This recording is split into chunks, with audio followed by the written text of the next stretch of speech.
if you repeat a lie long enough, enough people begin to believe it's true. That's what Goebbels taught us. Joseph Goebbels, who think of him as Frank Luntz with his own hair. Frank Luntz is Joseph Goebbels. And, you know, when you look at what the Republican Party is doing when it comes to climate change, Noam Chomsky says that the Republican Party is a bigger threat to the planet than Hitler.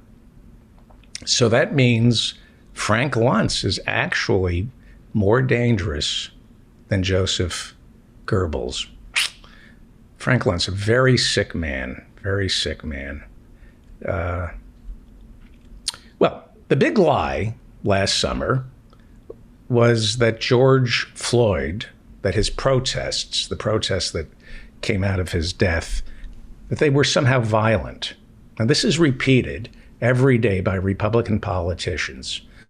It's repeated on Fox News, AM Talk Radio, and all the other propaganda organs of the authoritarian right who want the American people to believe that our country is being turned over to a mob of angry minorities, a mob of angry black men and women who are prepping the race war.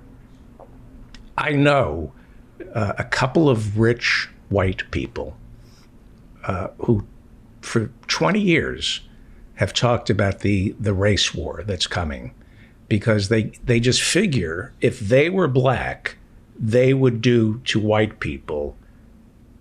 I mean, they can't imagine why black people aren't just storming Bel Air and Montecito and taking more than just reparations. That's the mind of a right-winger, because that's what they would do.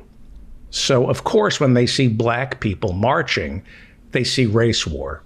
They look at Selma and see race war, because they're projecting their own venality, their own violence onto peaceful protesters, which is what Black Lives Matter is, peaceful protesting. The far right wants you to believe that we are just one riot away from the black people taking over. They want you to fear Willie Horton. Remember Willie Horton? They don't want you to fear Jeff Bezos, even though Jeff Bezos is a criminal. Who's more dangerous than Willie Horton? Jeff Bezos doesn't pay taxes. He busts unions. He's decimated Main Street USA. He is a criminal. There are statutes on the books that he is in violation of.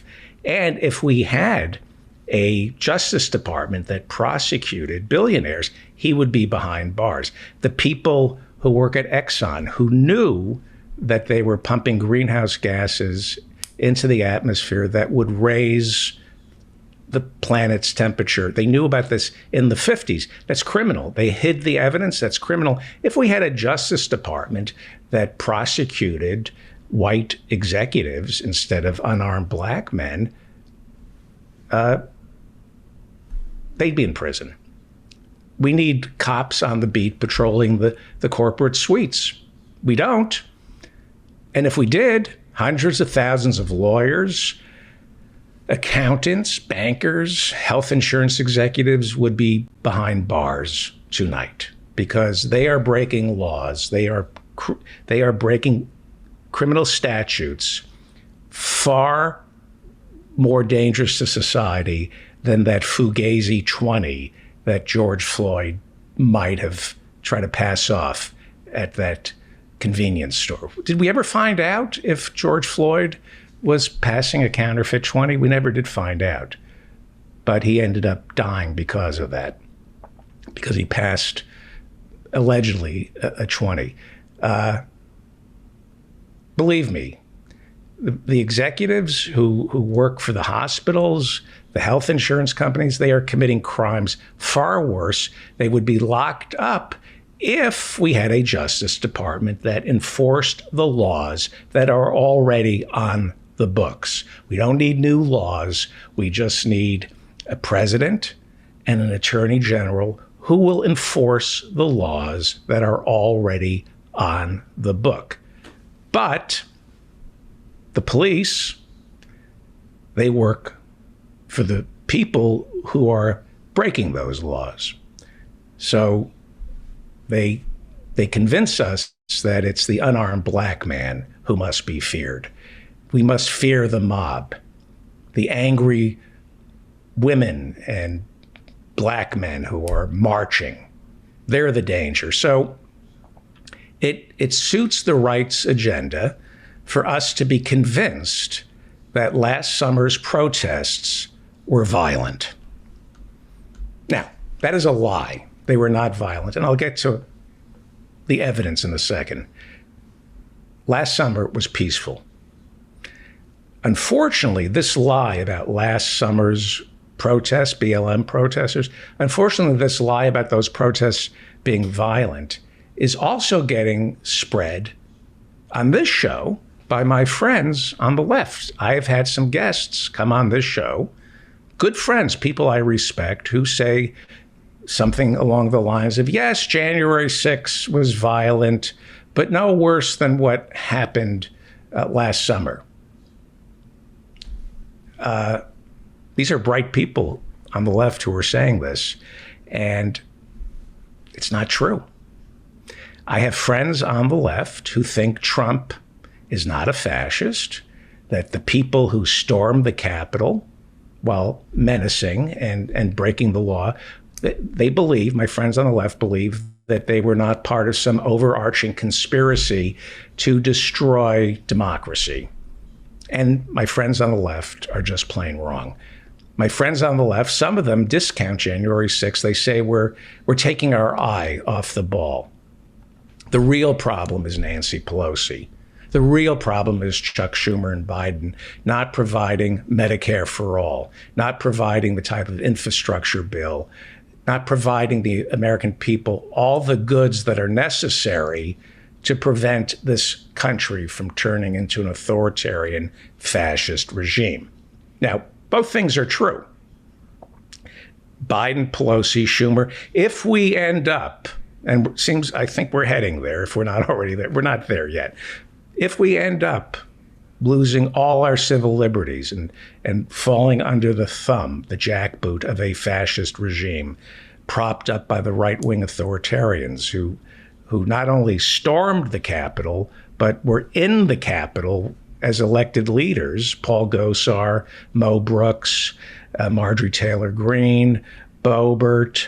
It will be the fault partly of the Democrats for not providing us with an alternative to fascism. That is true. If the GOP calls our side socialists, which they're going to do, then we should drive into the skid. We should respond. We should say, yeah, we're socialists. So what? And if you're going to call me a socialist, I'd rather be a socialist than what you are, a fascist. I don't understand why Nancy Pelosi, Chuck Schumer, and Biden don't respond to accusations of being a socialist too. I'd rather be a socialist than a fascist, which is what you are. They are fascists. You've heard Jonathan Bick on this show. We've gone over it line by line. The Republican Party fits the profile of a fascist party. That's a fact. Listen to my conversations with Professor Jonathan Bick. And so I really get getting kind of tired of my friends on the left expressing concern that we're overreacting to January 6th, that violence happens, and we shouldn't overcorrect. We shouldn't overcorrect and sacrifice our civil liberties, the way we did after 9/11 with the Patriot Act. And that is true. We condoned torture, drone strikes. We got rid of habeas corpus. The Patriot Act. We should never, ever sacrifice our civil liberties to fight terrorism, but we also need to fight terrorism. I'm not foolish enough to believe that there aren't bad people out there who want to blow up and kill us. like the people in the Republican Party, who the FBI has said the biggest terrorist threat in this country. There was a national assessment this year and last year, and the FBI said, Homeland Security said, the biggest threat of domestic terrorism comes from the far right. There's a real threat of terrorism from the far right. So the men and women who stormed the Capitol on January 6th, they were, in fact, terrorists by the very definition of the word terrorist. I don't buy the idea that these white separatists, these white men, mostly men who stormed the Capitol, were just rioting and it got out of hand. And it's not the same as last summer, because last summer was not violent. And what little violence there was committed by the very same people who stormed the Capitol on January 6th. The violence, and I'll go over the facts with you in a second, the violence that occurred last summer, what little there was committed by either the police or somebody like Kyle Rittenhouse, who brought his weapons to Kenosha and started shooting and killed 2 BLM protesters. He was then treated the way they treated Dylan Hood. He was treated with kid gloves. The police knew who he was. He was waved at. 2 protesters died in Kenosha. They were killed by an extrajudicial right-wing fascist whose legal fees are being paid by Trump supporters.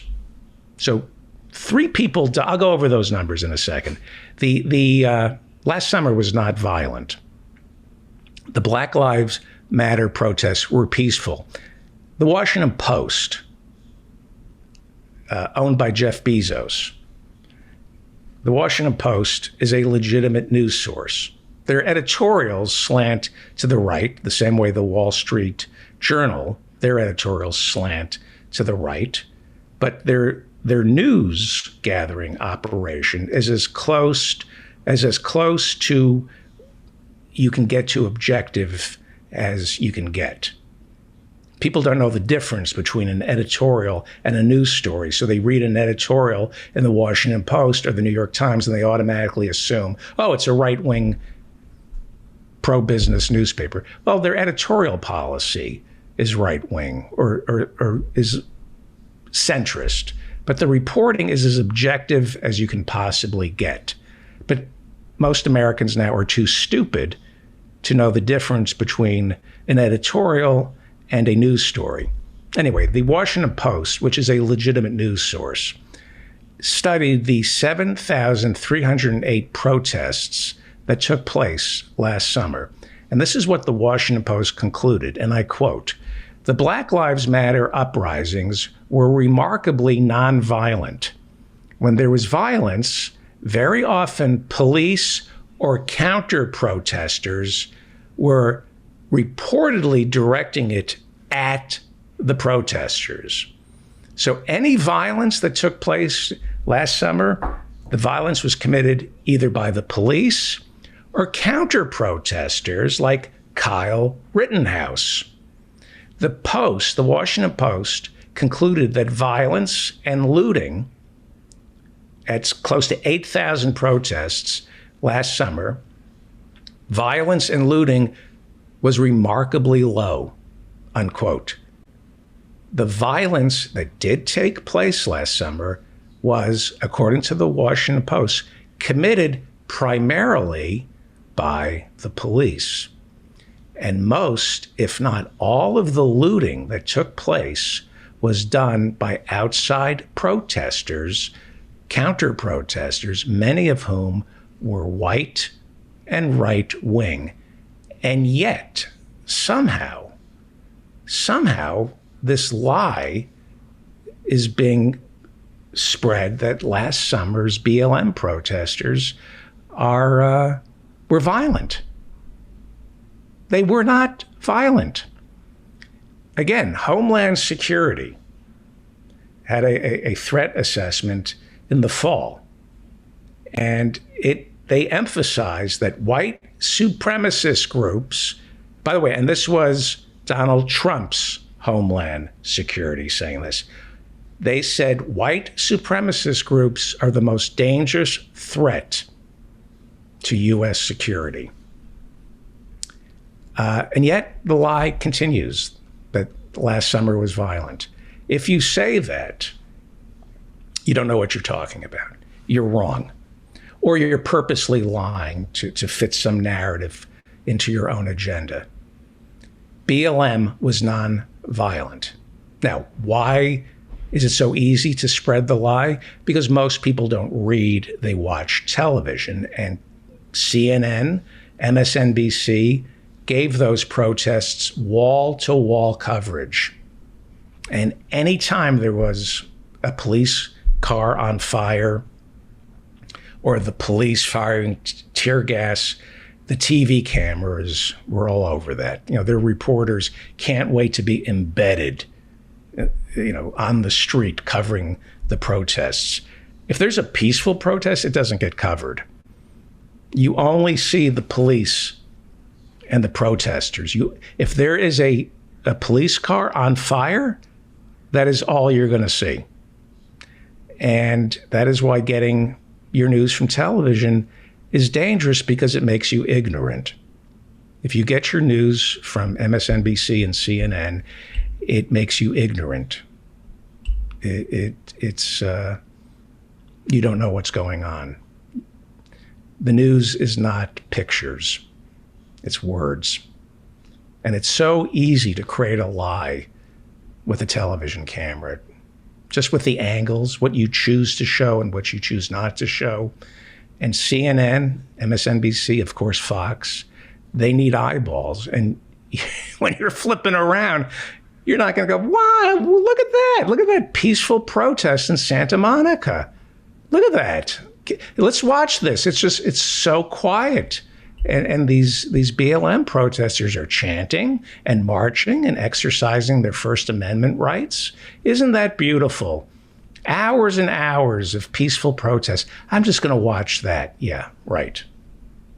The only thing that gets on television is fire, blood, carnage. That's why if you get your news solely from television, you're ignorant and you're susceptible to propaganda. It's easy to lie to people who only get their news from television.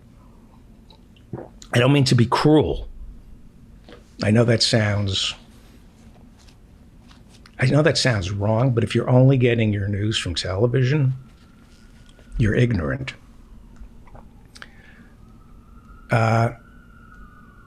So the violence that you did see, here they come. Untangle it. Were police cars set on fire? Yes, a few. Compare that to January 6th. Yes, a couple of police cars were set on fire. There was anger towards the police because that video of Derek Chauvin and all the other unarmed black men, Dante White, Adam Toledo, Andrew Brown Jr., goes on and on and on. People are mad at the police, but nobody's shooting the police last summer. Some police cars got set on fire. Were there police officers in those cars? Anybody? No. Were the protesters yelling, "Kill the police, kill the police"? No. Were the protesters armed? Were they carrying bear mace? Were they showing? Do you remember seeing any protesters who look like Kyle Rittenhouse, the right-winger, the kid who shot 2 protesters in Kenosha? Did you see any BLM marchers carrying sidearms? Did they fire them? No. How is that in any way like January 6th?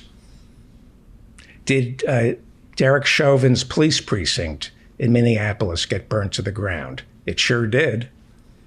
By a white man who many suspect had ties to right-wing groups. BLM did not burn down Derek Chauvin's police precinct, and many people believe they set fire to it to get rid of evidence. But that is conjecture. What we do know is that BLM protesters had nothing to do with that police precinct being burnt to the ground. This was not January 6th.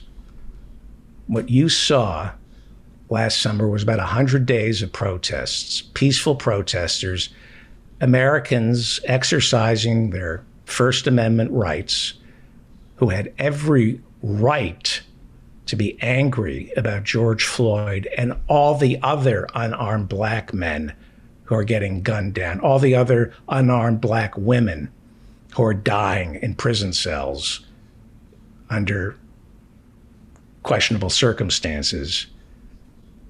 Those protests were going on while we were being flooded with something like 700 recorded videos of police officers committing acts of physical violence against the protesters.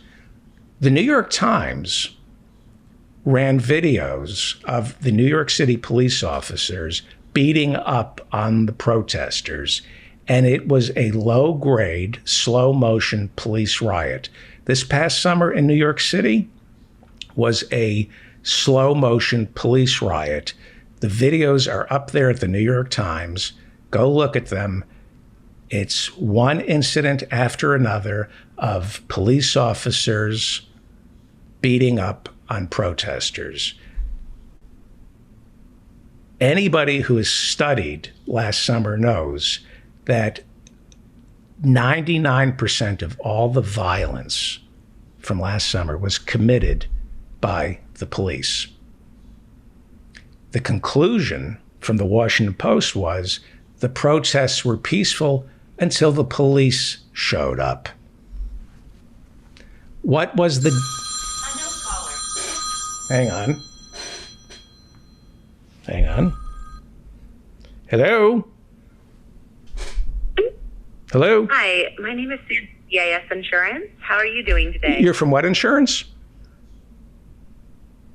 I'm with BAS Insurance. BAF? I'm calling to inform you that we are offering the cheapest rates for life insurance policies. So in order to qualify, I just need to ask you. Are you there? How old are you? Oh, it's a... it wasn't a real person. It wasn't a real BAF Insurance. Oh, that would have been nice. I'm going to be leaving my phone on for telemarketers. I got a new phone from Apple, and all of a sudden, same phone number, new lists that I'm on for telemarketers. What was the death toll from last summer? 3 Black Lives Matter protesters were killed. 2 were killed by Kyle Rittenhouse in Wisconsin. And now we are told, this is what we're told, that one member of Antifa, and we'll never know the truth about this, we're told that last summer, one Antifa member killed a member of a far-right group in Portland, Oregon. We'll never know the truth about this, whether or not he really was Antifa, because several days later, after this person was killed, the far-right member was killed, the police killed the alleged shooter. The police killed the Antifa shooter. No trial. It's very questionable. A couple newspapers covered the timeline, and they couldn't figure out why this quote-unquote Antifa member was shot by the police, why they couldn't arrest him.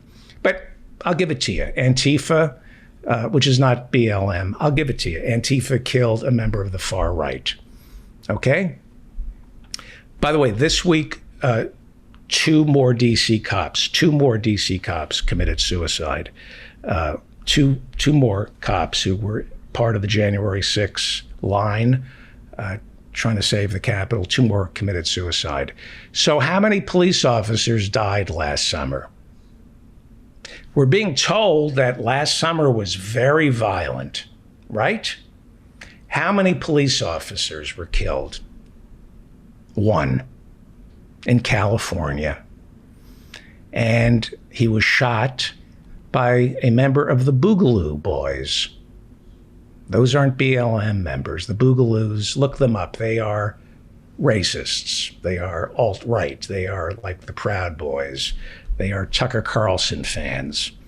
So you can't dismiss January 6th by saying the left was violent last summer. January 6th, when the story is finally told, we will know that it was an inside job.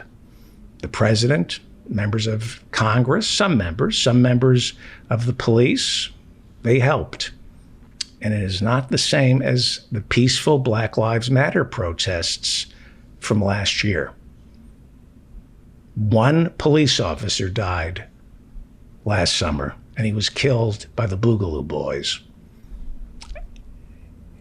It's amazing how a lie just gets perpetuated on the right. That I understand. I'm just surprised that anybody on the left can say last summer was as violent as January 6th. BLM understands that nonviolence works, and it terrifies the right. The right is terrified of nonviolent protests, so they spread the lie that those protests last summer were violent. And yes, they were violent because of the police. And for the left to fall prey to this toxic stew of mendacity, it reminds me of how many gnat-brained mules we still have on our side.